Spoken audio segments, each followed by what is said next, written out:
America president Trump చాలా తీవ్రమైన ఫ్రస్ట్రేషన్లో ఉన్నారు. ఈ నేపథ్యంలో మూడో ప్రపంచ యుద్ధాన్ని ట్రంప్ మొదలు పెట్టబోతున్నాడా అన్న సంకేతాలు కనపడుతున్నాయి. ఇరాన్పై శాంక్షన్స్తో మిత్ర దేశాలకు కూడా చెక్ పెట్టబోతున్నాడు. ఇరాన్పై ఒత్తిడి పెంచేందుకు మరొకసారి ఆర్థిక ఆంక్షల్ని ట్రంప్ ప్రయోగించబోతున్నాడు. ఉన్న ఆంక్షల్ని మరింత కఠినతరం చేయబోతున్నాడు. ఇరాన్ని మాత్రమే టార్గెట్ చేయడం కాకుండా ఆ దేశానికి ఆర్థికంగా వాణిజ్యపరంగా సహకరిస్తున్న దేశాలు సంస్థలపైన చర్యలు తీసుకునే వ్యూహం ఇప్పటికే మొదలైంది.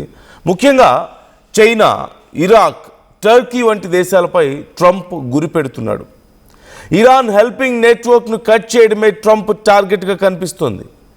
దుబాయ్పై డ్రోన్ల దాడితో మరోవైపు పరిస్థితులు చాలా వేగంగా మారిపోతున్నాయి.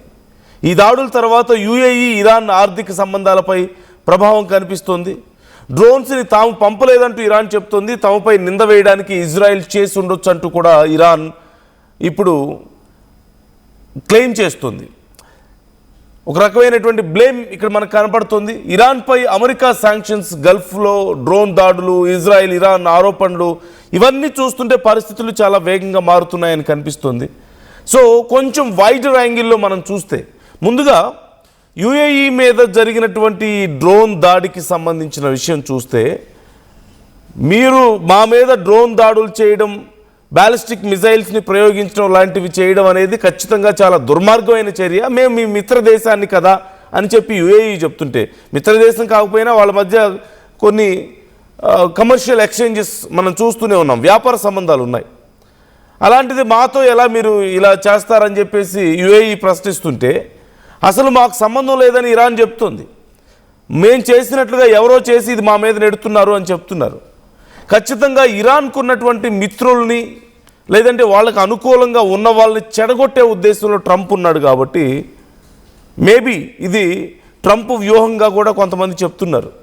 ట్రంపే ఇజ్రాయెల్తో దాడి చేయించి, అంటే ఇరాన్ చేసింది అన్నట్లుగా చేయించాడా, లేదంటే ఇంకేదైనా చేశాడా అనేది తెలియదు. కానీ ఈ దాడి వెనక ట్రంప్ ఉండొచ్చు. దానివల్ల యుఏఈకి ఇరాన్కి మధ్యలో ఉన్నటువంటి సంబంధాలు తెగిపోతాయి కదా అన్న ప్లాన్ ఉండొచ్చు అని కూడా కొంతమంది అనుమానాలు వ్యక్తం చేస్తున్నారు. We don't know exactly, because Iran can claim, ఇదిగో మేమే చేసాం ఈ దాడి అని చెప్పుకోగలిగే ధైర్యం ఇరాన్ దగ్గర ఉంది. గల్ఫ్ దేశాల్లో మనం అమెరికా స్థావరాల మీద దాడులు చేసినప్పుడు ప్రతిదీ క్లెయిమ్ చేసుకుంటుంది, మేమే చేసాం. వాళ్ళ రిఫైనరీస్ని కొట్టినా మేమే చేసాం అంటున్నారు, వాళ్ళ ఆయిల్ స్టోర్స్ని దెబ్బతీసినా మేమే అని చెప్తున్నారు. ఇంక ఏ రకమైన దాడి జరిగినా సరే మేమే చేసామని చెప్పి ట్రంప్ ఈజీగా ఇరాన్ చెప్పుకుంటుంది. బట్ ఇక్కడ మాత్రం లేదు, మాకు సంబంధం లేదని ఇరాన్ చెప్తుంది. అంటే there must be some conspiracy behind this అనే అభిప్రాయాలు వ్యక్తం అవుతున్నాయి. దీని వెనక ట్రంప్ ఉండొచ్చు, ఇది ట్రంప్ మైండ్ గేమ్ అవ్వచ్చు అని కూడా కొన్ని అభిప్రాయాలు ఇక్కడ వ్యక్తం అవుతున్నాయి. మరోవైపు ఈ యుద్ధం తీవ్రత చాలా వేగంగా స్ప్రెడ్ అవుతుంది. ప్రపంచ దేశాలకు ఇది మరింత స్ప్రెడ్ అవుతున్నటువంటి పరిస్థితి కనపడుతోంది ఇక్కడ మనకి. అసలు సమస్య ఇరాన్, ఇజ్రాయెల్ మధ్య అయితే యుఎస్ ఎంటర్ అవ్వడం, ఆ తర్వాత ఇరాన్కి మరోవైపు రష్యా, చైనా హెల్ప్ చేస్తూ ఉండడం, చాలా సందర్భాల్లో ట్రంప్ కూడా ఈ విషయంలో బ్లేమ్ చేశాడు ఆ దేశాలని. మరోవైపు Ukraine support, technical support US ద్వారా ఇరాన్కి రావడం, ఇటు గల్ఫ్ దేశాలకు రావడం. ఇప్పుడు కొన్ని యూరోపియన్ కంట్రీస్ మీద కూడా ఇరాన్ దాడి చేసే అవకాశం ఉంది ఒకవేళ యుద్ధం తీవ్రత ఇలాగే కొనసాగితే అని కూడా సమాచారం అందుతుంది. లైక్ బల్గేరియా, సైప్రస్ లాంటి ఈ దేశాలతో పాటుగా కొన్ని ఆగ్నేయ యూరోపియన్ కంట్రీస్ని కూడా ఇప్పుడు అమెరికా ఆస్తుల మీద కూడా ఇరాన్ దాడి చేసే అవకాశం ఉంది అంటున్నారు. సో మరిన్ని దేశాలకు ఇది స్ప్రెడ్ అవుతూ వస్తుంది. ఇరాన్ ఏమో గల్ఫ్ దేశాలన్నిటికీ దీన్ని స్ప్రెడ్ చేసింది, మరోవైపు అమెరికానేమో చైనా, రష్యాని బ్లేమ్ చేస్తుంది. ఇప్పుడు యూరోపియన్ కంట్రీస్ కూడా ఎంటర్ అయ్యే పరిస్థితి కనపడుతుంది. ఆల్రెడీ యుక్రెయిన్ ఇండైరెక్ట్గా ఇన్వాల్వ్ అయి ఉంది వాళ్ళ సపోర్ట్ ఇవ్వడం ద్వారా. సో ఇన్ని దేశాలు, దీనికి తోడు ఇప్పుడు ట్రంప్ మైండ్ గేమ్లో భాగంగా, లేదంటే ట్రంప్ ఫ్రస్ట్రేషన్లో ఇంకా తీసుకుంటున్నటువంటి నిర్ణయాల ద్వారా ఈ యుద్ధం తీవ్రత మరింత పెరగడానికి కారణం అవుతుంది. ఎందుకు ఇప్పుడు శాంక్షన్స్ విధిస్తున్నాడు అంటున్నాడు. ఎవరెవరి మీద విధిస్తున్నాడు అంటే, ఇరాన్కి మద్దతుగా ఉంటున్నటువంటి, ఇరాన్తో వ్యాపార సంబంధాలు ఉన్నటువంటి దేశాల మీద శాంక్షన్స్ అని చెప్తున్నాడు. లైక్ టర్కీ, చైనా ఇలాంటి దేశాలకు సంబంధించి ఒకవేళ కనుక ఇదే జరిగితే ఇరాక్ ఇదే కనుక జరిగితే చైనాని కెలికితే చైనా ఎందుకు ఊరుకుంటుంది? చైనా అవకాశం ఎప్పుడు దొరుకుతుందా అమెరికాని తొక్కడానికో లేదంటే అమెరికాతో గిల్లి కజ్జాలు పెట్టుకోవడానికని ఎదురు చూస్తూ ఉంది. ఆల్రెడీ చాలాసార్లు ఇరాన్కి హెల్ప్ చేసిందని చెప్పి ట్రంపే బ్లేమ్ చేశాడు. ఇప్పుడు డైరెక్ట్గా చైనా మీద శాంక్షన్స్ విధిస్తే జస్ట్ లైక్ రష్యాతో వ్యాపారం చేస్తున్నామని భారతదేశానితో ఎలాగైతే శాంక్షన్స్ గొడవ పెట్టుకున్నాడో అలా ఇప్పుడు చైనాతో కూడా గిల్లి కజ్జాలు పెట్టుకుంటే చైనా ఊరుకుంటుందా? అఫ్కోర్స్ అవునన్నా కాదన్నా టాప్ 3 పవర్ఫుల్ నేషన్స్లో చైనా ఒకటి. అలాంటి దేశాన్ని గెలికితే చైనా ఖచ్చితంగా ఊరుకోదు, చైనా ఎదురు తిరుగుతుంది. దానివల్ల మరింత భయంకరమైన పరిస్థితులు ఏర్పడడానికి అవకాశం కనిపిస్తుంది. మరోవైపు ఇప్పటికే ట్రంప్ ఒకప్పుడు ట్రంప్కి అనుకూలంగా ఉండి ఇప్పుడు వ్యతిరేకంగా మారినటువంటి దేశాల సంఖ్య కూడా పెరగడం మనం చూస్తున్నాం. Just like Canada and South Korea, Japan. South కొరియాతో మంచి రిలేషన్స్ ఉండేవి, అవి చెడగొట్టాడు. లైక్ ఇప్పుడు కెనడాతో టారిఫ్ ఇష్యూస్ ఉన్నాయి, అలాగే ట్రేడ్ డిస్ప్యూట్స్ ఉన్నాయి. సౌనిటీ ఇప్పుడు గ్రీన్లాండ్ ఇష్యూస్ మనం చూసాం, కెనడాతో ఎంత పెద్ద గొడవ జరిగిందో గ్రీన్లాండ్ విషయంలో. సో ఇలాంటి విషయాల వల్ల కెనడా దూరం అయిపోయింది ఆల్రెడీ. సౌత్ కొరియా మనం చూస్తూనే ఉన్నాం. యుఎస్ కావాల్సినంత సపోర్ట్ ఇవ్వడం లేదు యుఎస్కి అని చెప్పేసి ఇప్పుడు సౌత్ కొరియాతో కూడా కొంత డిఫరెన్సెస్ వచ్చేసాయి. ఆల్రెడీ జపాన్తో మనం చూస్తూనే ఉన్నాం. జపాన్ విషయంలో కూడా ఈ ఇరాన్ హార్మూజ్ విషయంలో యుఎస్కి సపోర్ట్ చేయడం లేదని ఒకటి, అలాగే గతంలో రష్యాతో వ్యాపారం చేస్తుందని చెప్పి వాళ్ళ మీద శాంక్షన్స్ విధించాడు, జపాన్ని దూరం చేసుకున్నటువంటి పరిస్థితి కనపడుతుంది. అలాగే నాటో కంట్రీస్తో గొడవ పెట్టుకొని నాటోని కూడా దూరం చేశాడు. ఎందుకు ఇరాన్తో నాకు మద్దతు ఇవ్వండి అని చెప్పేసి నాటోని కోరితే నాటో కంట్రీస్ ముందుకు రాలేదు. సో మీరందరూ వేస్ట్, అసలు నాటోకి నేను సపోర్ట్ ఇవ్వను, నేను ఫండ్స్ ఇవ్వను అని చెప్పేసి నాటో కంట్రీస్ని కూడా దూరం పెట్టుకుంటున్నటువంటి పరిస్థితి.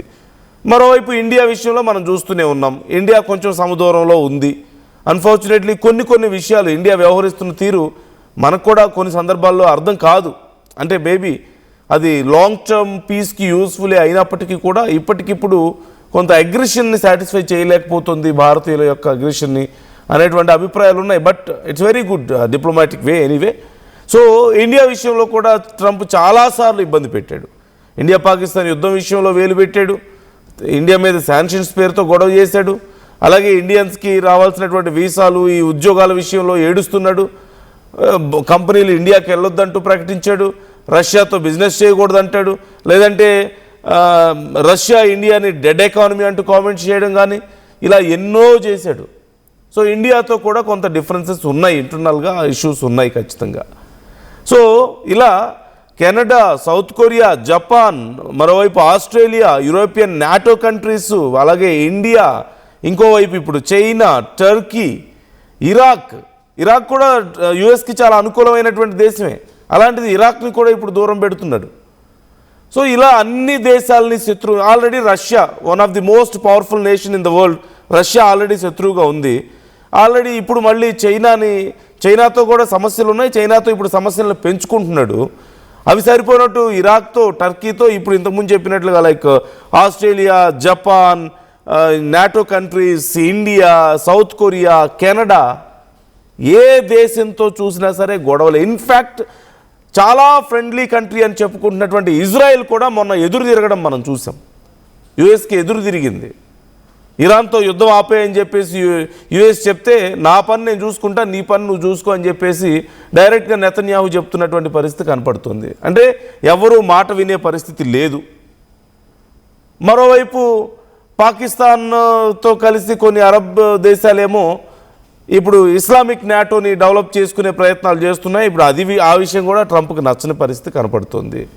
ఇంటర్నల్గా కొంత సపోర్ట్ ఉంది అని వార్తలు వస్తున్నప్పటికీ కూడా వాళ్ళందరూ కలిసి ఉండడం మంచిది కాదు, నాకు డేంజర్ అని చెప్పేసి ట్రంప్ భయపడుతున్నాడట. So he's not happy with anyone. In fact no one is happy with him. So ఇలాంటి పరిస్థితుల్లో ఓ పక్క యుద్ధం ప్రపంచ దేశాలకు వ్యాపిస్తుంది, ట్రంప్ ప్రపంచ దేశాలు అన్నింటినీ కెలికేస్తున్నాడు, గొడవ పెట్టేస్తున్నాడు.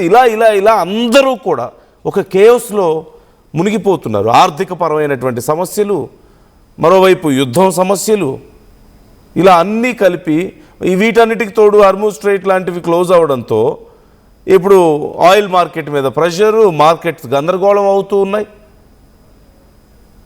ఇంకో పక్క స్ట్రాటజిక్ ఇవి వార్ హెడ్స్ని తయారు చేయడానికి, చిన్న చిన్న న్యూక్లియర్ వెపన్స్ని తయారు చేయడానికి ఇప్పుడు యుఎస్ డెవలప్ చేస్తుంది, ట్రై చేస్తుంది అని చెప్పి మాట్లాడుతున్నారు. అంటే న్యూక్లియర్ బాంబ్స్ అంత పెద్దవి కాకుండా చిన్న చిన్నవి తయారు చేసి తక్కువ పరిమాణంలో ఉండే ఇంపాక్ట్ని క్రియేట్ చేసేలా. అంటే ఒక రాష్ట్రం పోకపోతే ఒక జిల్లా పోతుంది, ఆ స్థాయిలో తయారు చేయాలనే ప్లాన్లో యుఎస్ ఉంది అని కూడా ఈ మధ్య కొన్ని మనం వింటున్నాం. దానికి తోడు అసలు న్యూక్లియర్ పవర్ని ఉపయోగించే అవకాశం ఉంది ఈ యుద్ధంలో అని చెప్పేసి యుఎస్లో ఉన్నటువంటి కీలకమైన కొంతమంది గవర్నమెంట్లో ఉన్న వాళ్ళే కామెంట్స్ చేయడం. తులసి గబాడ్ లాంటి వాళ్ళు కూడా ఇలాంటి విషయాల్లో లీకులు ఇస్తున్నారంటే పరిస్థితి ఎలా ఉందో మనం అర్థం చేసుకోవచ్చు. సో ఎంత కేయోస్ ఉన్నాయో మనం చూస్తున్నాం. ఈ యుద్ధ తీవ్రత ఎంత వేగంగా వ్యాపిస్తుంది. ఇది కేవలం యుద్ధానికి సంబంధించి మాత్రమే కాదు, ఆర్థిక సమస్యలతో కూడా ఇప్పుడు ప్రపంచ దేశాలన్నింటినీ డిస్టర్బ్ చేస్తున్నాడు ట్రంప్. సో ఏదో ఒక సమయంలో ఇక ఇది బ్రేక్ అయ్యే అవకాశం కనిపిస్తుంది, భయంకరమైన యుద్ధంగా మారే అవకాశం కనిపిస్తుంది. ఇంకో పక్క రష్యా యుక్రెయిన్ వార్ మళ్ళీ కంటిన్యూ అవ్వడం కూడా మనకు కనిపిస్తుంది. సో వ్యూవర్స్, మీకేమనిపిస్తుంది ఈ పరిస్థితులు చూస్తుంటే? ఒక పీస్ ఎమర్జెన్సీ దిశగా ప్రపంచ దేశాలు వెళ్తున్నట్లుగా మీకు కనిపించడం లేదా? What ever the reason, who ever behind this, it doesn't matter now. కారణం ఏదైనప్పటికీ, ఎవరు దీన్ని వెనకున్నప్పటికీ ఒక ఎమర్జెన్సీ దిశగా ప్రపంచ దేశాలు స్లోగా నెట్టబడుతున్నాయి అనేది కనపడుతుంది ఇక్కడ మనకి.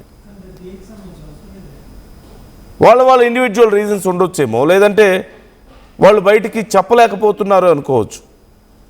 బట్ ఏదో ఒక ఎమర్జెన్సీ సిచ్యువేషన్ కనపడుతుంది. ఇది బ్రేక్ అయితే ఏం జరుగుతుంది అనేది చెప్పడం కష్టంగా ఉంది. థర్డ్ వరల్డ్ వార్కి సిగ్నల్స్గా ఇవన్నీ కనిపిస్తూ ఉన్నాయి.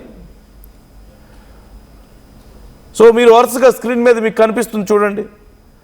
టర్కీ నుంచి చైనా, యుఎస్ మధ్యలో రష్యా, ఇరాన్, ఇంకా చాలా దేశాలు ఉన్నాయి లైక్ ఇరాక్. ఇక ఉత్తర కొరియా సంగతి మనం చూసాంగా. ఉత్తర కొరియాతో ఎప్పటి నుంచో గొడవలు పెట్టుకున్నాడు. వాళ్ళు న్యూక్లియర్ వెపన్స్ డెవలప్ చేసుకున్న తర్వాత ఇప్పుడు వాళ్ళ పేరు ఎత్తడానికి కూడా భయపడుతున్నాడు ట్రంప్. ఇరాన్కి అలాంటి ఆలోచన రాదా? ఉత్తర కొరియాని గెలకడం లేదు అంటే దానికి కారణం న్యూక్లియర్ వెపన్సే, కాబట్టి మా దగ్గర ఉంటే మాకు అలాంటి భయం ఉండదు కదా అన్న ఆలోచన ఇరాన్కి రావడంలో తప్పే ఉంది ఇప్పుడు.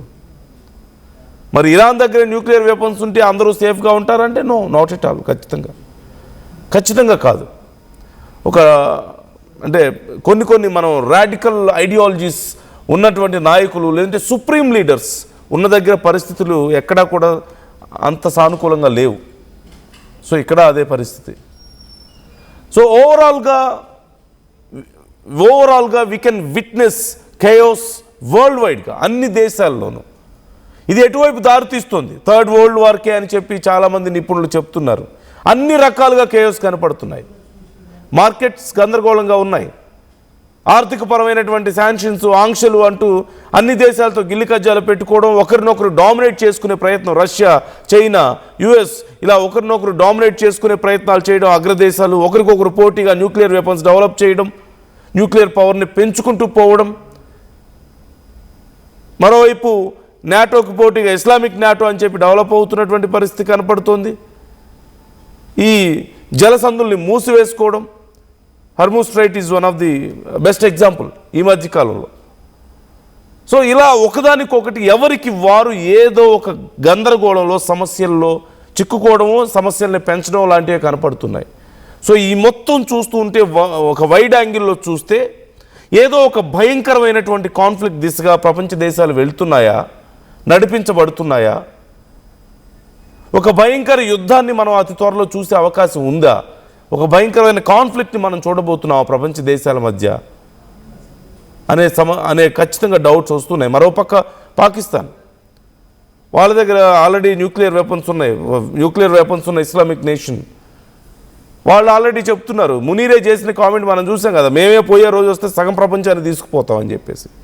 సో అలాంటి టెర్రరిస్టుల దగ్గర ఇప్పుడు అన్ఫార్చునేట్లీ న్యూక్లియర్ వెపన్స్ ఉన్నాయి. వాళ్ళే సగం ప్రపంచానికి డేంజర్ నిజం చెప్పాలంటే. ఆల్రెడీ యుఎస్ ఒకవేళ మా మీద దాడి చేస్తే మేము ఇండియా మీద దాడి చేస్తామని కూడా ప్రకటించారు. They are cowards of course. మళ్ళీ వాళ్ళకి చైనా మద్దతు ఇక్కడ. సో వ్యూవర్స్, మీ అభిప్రాయాలు ఏంటి ఓవరాల్గా ఈ సిచ్యువేషన్స్ చూస్తుంటే? Don't you agree with me? Comment your opinions. ఒక్కసారి ఆ యుద్ధం జరుగుతున్నటువంటి తీరు, ఆ తీవ్రత కూడా నేను మీకు కొన్ని విజువల్స్ చూపిస్తాను to get a better idea about present situation.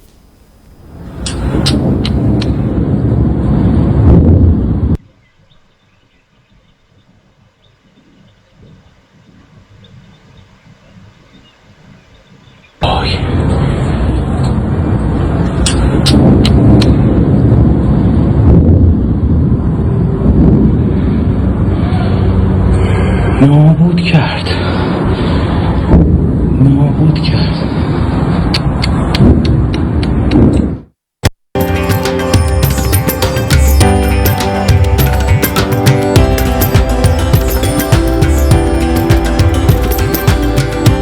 తరతరాలుగా తరగని స్వర్ణ బంధాలు మన మానిపల్లి జ్యువెలర్స్.